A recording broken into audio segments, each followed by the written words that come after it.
everybody, it is Julie. Welcome back to Pages and Pens. Today I am here with a Top 5 Wednesday.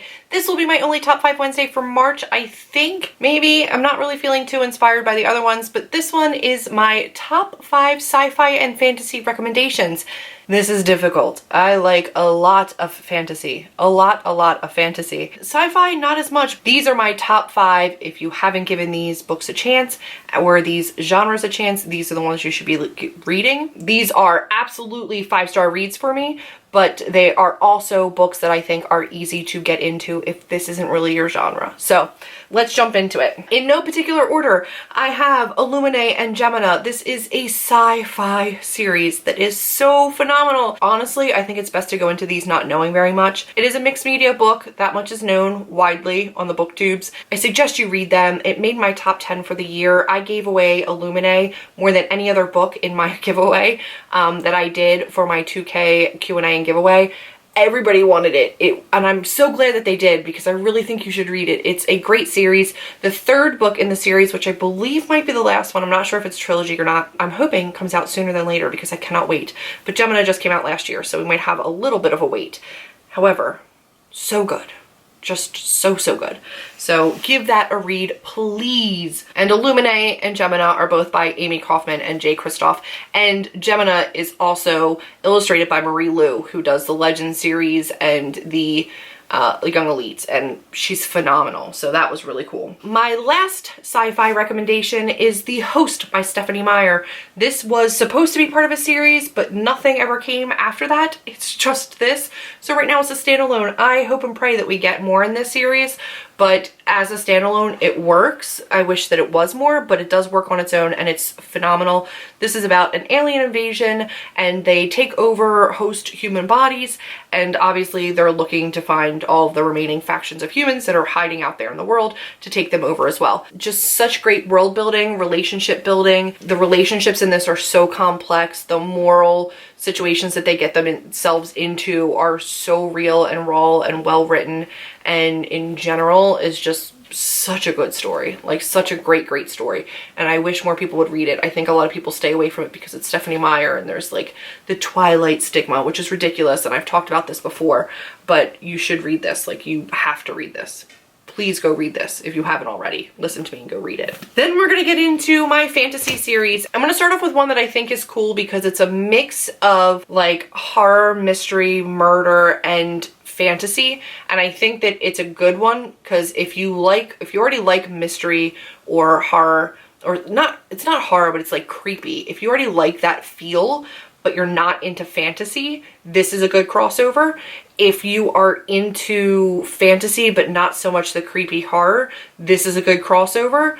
And if you just want to branch out of like high fantasy and go more into fantasy based in our world that you can recognize, as opposed to like these giant world buildings, this is a great series. And it is The Diviners by Libba Bray, which consists right now of The Diviners and Lair of Dreams, and it is set in 20s New York. The Diviner starts off somewhere else, but quickly ends up in New York. And it is diverse in terms of race, background, economic status, sexual orientation, disabilities.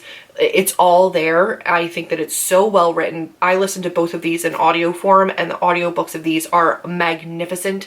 You really, if you're daunted by the size of these books, because they are huge, please listen to the audiobooks. I think it's worth it. They are so magnificently done. It makes it such a great series for people that are coming from other genres or other preferences, because it's so universally just awesome. So go read it. I am going to say for a series that this is a fantastic high fantasy series with fae and courts and political intrigue and romance, but like adult sexy time romance. This is not YA, this is like sexy time romance. That is so good.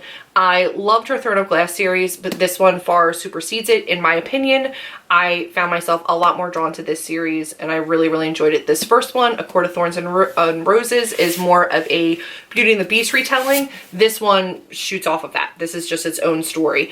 This one is pretty closely a Beauty and the Beast retelling, and then this one just kind of takes on its own life and you branch out into other areas of the realm and the world. This is a fantastic high fantasy series. If you're sick of the middle grade fantasy, if you're like, too old for Harry Potter, don't want to read the Mortal Instruments, it's too many books to commit to. This is just 2 books right now. The 3rd one's coming out. I think that might be where it ends, but I'm not sure. This is not a huge commitment at this size, and it's early enough to jump into it, and it's also mature. It's not young adult. This is adult sexy time stories that are so good. It's like high fantasy, still a YA feel, but with adult sexy time. It's perfect. It's just perfect. Read them. And a lot less intimidating than the giant Throne of Glass series too. So if you're like, I want to read Sarah J Maas, but I don't want to get into Throne of Glass, do I have to read one before the other? No. Just know if you start with that series and eventually want to go on to Throne of Glass, you might be a little bit let down because I think those are better, but it's also just because she wrote them later. So you have to kind of forgive early writings a little bit. And lastly, I will talk about Six of Crows and Crooked Kingdom by Leigh Bardugo, because this series is so good. This is another one that if you like heisty, mystery, political intrigue kind of stories, you'll love this. Gangs of New York kind of feel, you'll love this. Darker, seedier criminal underbelly. If you like the anti-heroes or the morally gray characters, this is for you. If you like strong female characters, this is for you. If you like plot turns and twists, this is for you. If you like close relationships and bonds between family that are not by blood but by choice, this is for you. If you like romance, this is for you. If you like fantasy in general, this is for you. If you like magic in your world, this is for you. I don't know if you understand not, but this is for you. Like, no matter what you like to read, this is for you. I've gotten that across, right? Read this. They are phenomenal. I had 2 sci-fis, 3 fantasy, all kind of different and unique in their own right. Can you read them all and then report back and comment down below? Let me know down below. Let's talk about these. Which ones of these have you read? Which one of these are still in your TBR? Have I encouraged you to try to go read any of these? Please, I'm begging you, read them all. I really think you should.